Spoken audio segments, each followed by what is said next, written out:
Hey y'all, and a huge hello from South by Southwest EDU. This week's podcast is brought to you by Wambiz.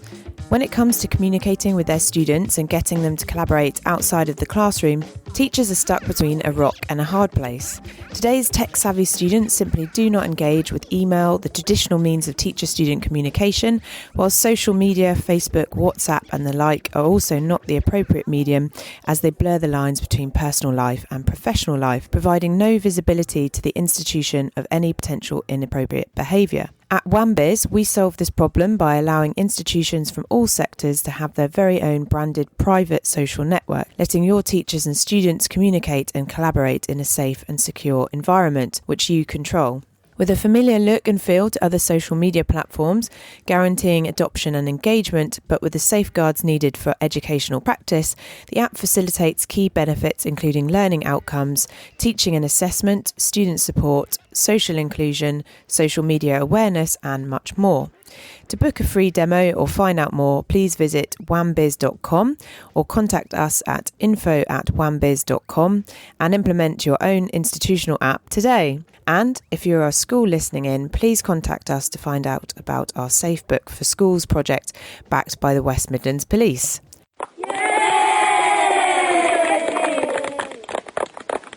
Boom. Thank you, Wambizites. If you've been following on Twitter this week, you'll have noticed I'm in Austin at South by Southwest EDU and have been recording with the FCC CIO, Ted Fujimoto, Simon Nelson, the CEO of FutureLearn, the National Charter Schools Alliance, and many more. Those episodes will be coming out in around a month, so stay tuned and welcome to any new listeners. It was pretty amazing to rock up at some socials and meet listeners in person, and the event was awesome, so watch out for full trends breakdown soon, and a big shout out to the organisers for their blood, sweat and tears. You can see what that means to the education community as they return home. One more thing before we kick off this week, the Edtech Podcast has been entered to the British Podcasting Awards, and I want to win, but I need your help. Please go to britishpodcastawards.com/vote and type in the Edtech Podcast. It takes 2 seconds, and if you tweet me when you've done it, I'll give you a virtual high five and a big smiley face. And finally, this week's show, the perfect bridge between where this episode was recorded, BET, and where I am now, South by Southwest EDU. It's digital leadership specialist Eric Sheninger.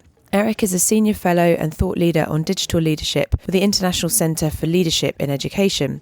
Prior to this, he was the award-winning principal at New Milford High School in the US, where he went from a tech skeptic to a believer in the power of tech to empower change. In this episode, we talk about that shift, books that affected his view on the world, and frameworks to help any change maker sustain impact. I saw Eric out at South by Southwest EDU, and to be honest, he could do with a bit of growth mindset around his pool playing. But on the digital leadership tables, he's pretty awesome and has many, many fans of his work. So, Eric Sheninger, episode 59 of the Edtech Podcast, recorded at BET. Enjoy. So I've just come off of the main stage in the arena. We had an interesting debate, and I was lucky enough to bump into Eric Sheninger, who many of you will know with regards to either books or speaking around digital leadership. And Eric, so we're just chatting. So you used to be a science teacher, then a principal, and now you really kind of drive home the message around digital leadership. So can you tell us a little bit about that journey to where you've got to today? Yeah, I mean, it's very interesting because when people hear me speak, they think that I've been a fan of technology and a digital world my entire life, but that's the exact opposite. Yeah. You know, I was the principal that didn't believe in any of this. I wrote the policies to block social media. I ran around taking devices from kids. And I saw technology just as an add-on, not really a ubiquitous tool to improve teaching, learning, and leadership. 2009, kid thanked me for creating a jail out of a school when I took his device. Kind of broke my heart. And that weekend, I learned about Twitter for the first time. And I'm like, all right, maybe I'll give this social media thing a try.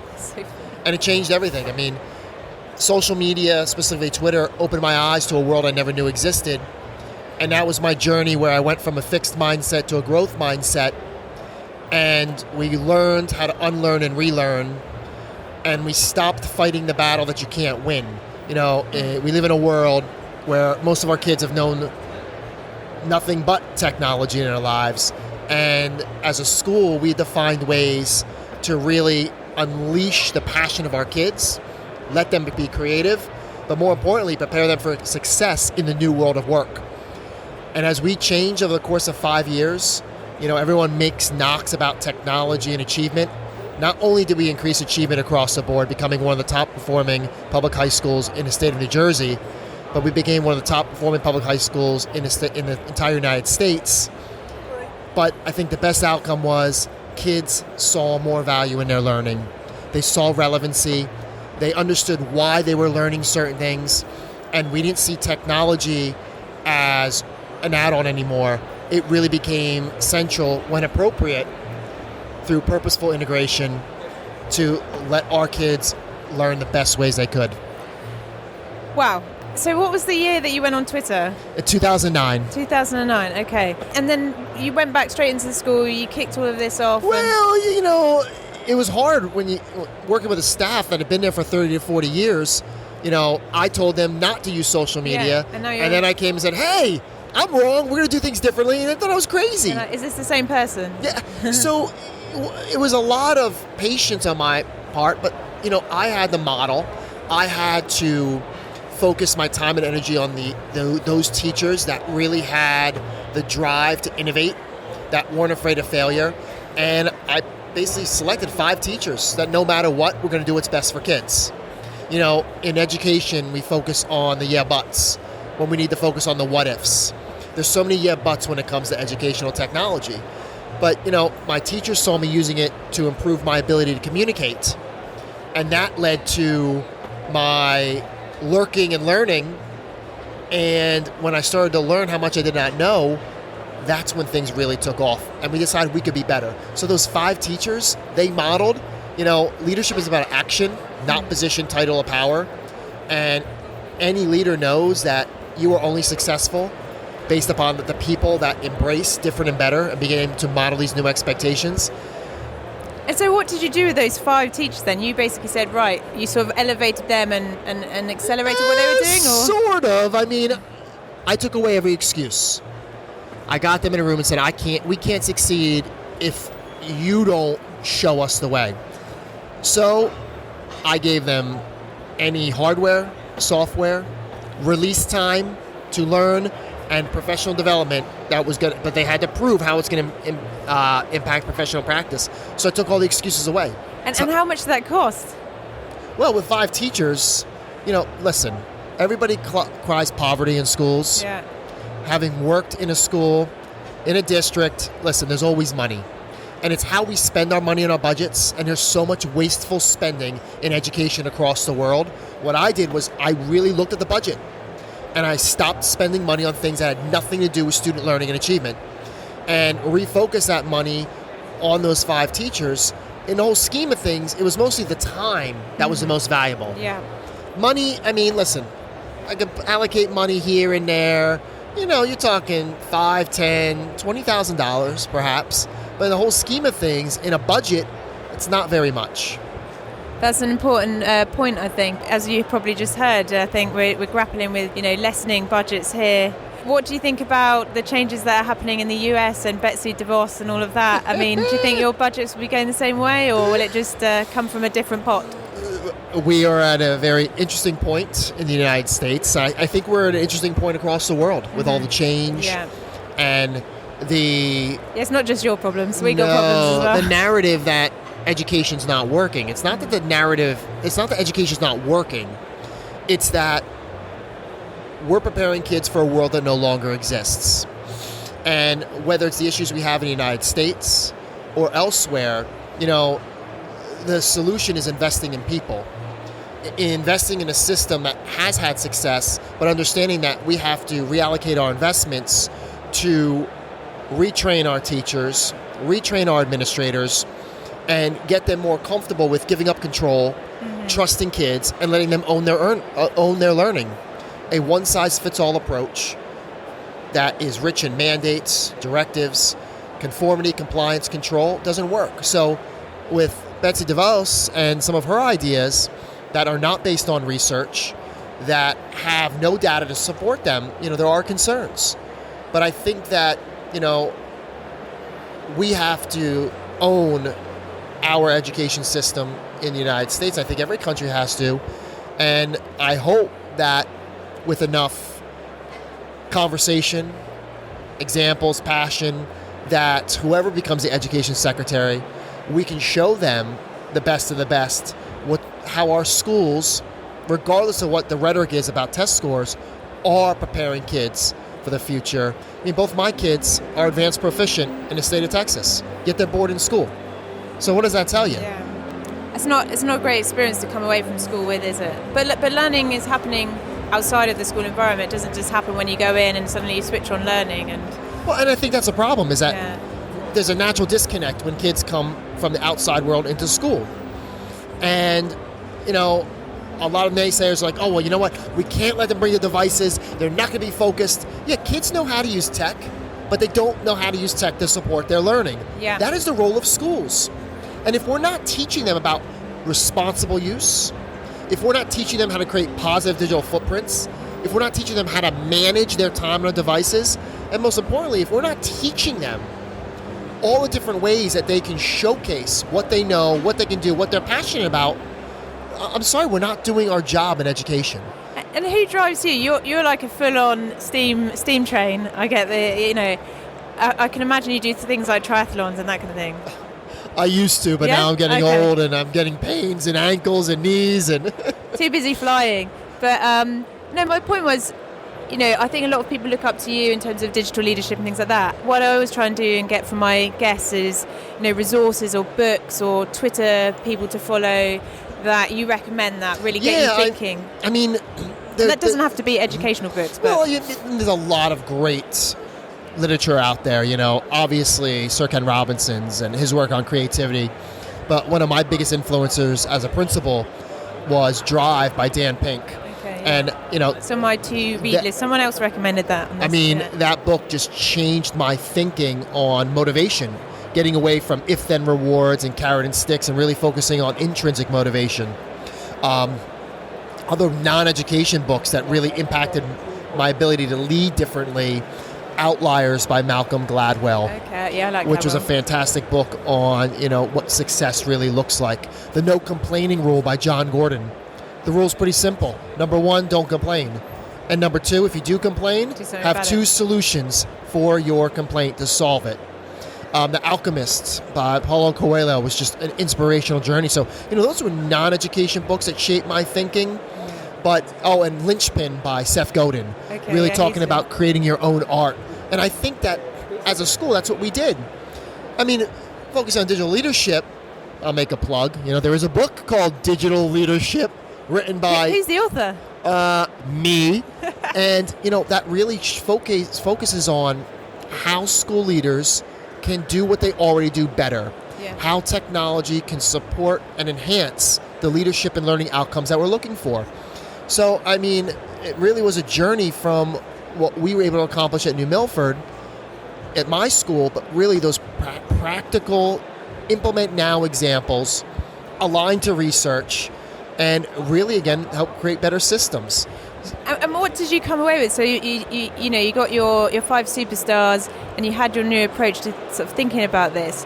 What did you actually implement? Did you make purchases? Did you use a certain supplier? Just interesting. What changes you made? We could be here a while because we implemented a lot of different things. Yeah. We were the first school in the state of New Jersey to go bring your own device 7 years ago. We implemented micro-credentialing to acknowledge the informal learning of our teachers. We added asynchronous virtual courses. We let our kids take open courseware from Harvard, Yale, MIT, Stanford, where they took those courses on their own time, and when they showed us what they learned, we not only gave them honors credit, we personalized their transcripts. We were utilizing the flipped classroom before it became a trendy buzzword. We didn't really focus on the tool, we focused on the pedagogy. Pedagogy first, technology second. And a lot of that seems to be about motivating the staff and the students, so like documenting what they're doing. And the motivation aspect comes from success breeds success. And when we told our teachers, it's not about learning all the tools. Build better assessments, build better lessons, build better projects, give kids better feedback as to whether they're reaching the learning targets. And did you do that through like audio and video and that kind of thing? Or We did through everything. I mean, a lot of it was through the collection of artifacts. We moved from having teachers and administrators tell us what they were doing to showing. And that's where social media really gave us a level of transparency. And when you think about leaders, if people don't know what's going on in your school, they're going to develop a perception. Perception is reality. We hated that phrase. We gave them reality. So, but when you think about tools, my teachers were using Adobe Captivate. We were, Google Apps for Education, which is now G Suite for Education. Yeah. My teachers were using Edmodo. They were using Poll Everywhere. I can't even begin to tell you how many tools we were using because it wasn't about that. Yeah. What's the best tool that's going to help align to your pedagogy? But more importantly, you don't need to learn the tools as a teacher. Empower your kids through sound pedagogy to select the right tool for the right task. And if you have your good assessments in place, doesn't matter what technology the kids are using. What's the deal with the school now? So I'm guessing you're no longer there. And I left 2 years ago because through our success, people wanted to know, how are you guys doing this, getting results with limited funds, with a population where parents speak 40 different languages, and a building that was built in 1928 that has wood-burning That's very old in America as well. Wood-burning fireplaces that we're still allowed to use. So it's old for America. And we hosted all these visits from schools across the northeastern part of the United States, as well as the Netherlands and Switzerland. Well, not only did schools visit, but my new employer visited, and they said, Eric, we want to help schools scale the success that you found, where we can pair the need for results with our stakeholders, with achievement data, but also with the need to innovate. And that's why I left to work with the International Center for Leadership and Education. And now I lead a team of practitioner consultants, all award winners in a classroom at the leadership level. And we work with schools across the world to try to show them how we can support what they're already doing, but take it to the next level, pair it with evidence so that students get a better learning environment. And how can people follow up with you if they want to find out more about that or get you into the schools? Well, people want to follow up with me. I'm not a very hard person to find. I'm on Twitter, E_Sheninger. You could go to ericsheninger.com, and all that information is there. The podcast episode that I'm putting together is about EdTech trends or where this is all going. So I don't know if you have any sense of innovations that are coming through and being used. I am going to, ironically enough, focus on 4 main trends during my talk in the BED Arena tomorrow. And, that really is evolving technology. Everything from, how do we not lose focus when we're seeing augmented reality, virtual reality, coding, drones, open education resources, wearables. How do we make sure all that evolving technology is integrated in a purposeful way, aligned to good pedagogy, and there's actual evidence that it's improving learner outcomes. So that's one. Evolving technology is one big trend. Changing learning environments. Would we want to learn in the same conditions as our kids? Do our learning spaces and environments reflect real-world spaces where our kids will have to be successful in? Trend number 2 is changing learner. The needs of our learners are different because they can access information. They're engaged outside of school. So that trend is, how do we better meet their needs? Because they want not just a personalized approach through technology, but they want learning to be more personal. And then the 4th one is these bold ideas. Bold ideas that are not being implemented at scale, that can help us tip the scales in our favor as educators to get the support that we deserve. How do we elevate the profession? How do we use social media to become the storyteller in chief? How do we redefine success and see failure as a first attempt in learning? How do we hold people accountable for professional development? There's a lot of people here at BET. What's going to happen when they leave? What are they going to do differently? And those are the big trends that I'll talk about tomorrow. So thank you so much. Thanks for having me. Thanks for listening, everyone. Next week we'll be back with the final episodes on EdTech trends from BET 2017. But until then, please be sure to go to britishpodcastawards.com/vote and enter the EdTech Podcast. Otherwise, have an amazing week and see you back here next time. Bye-bye!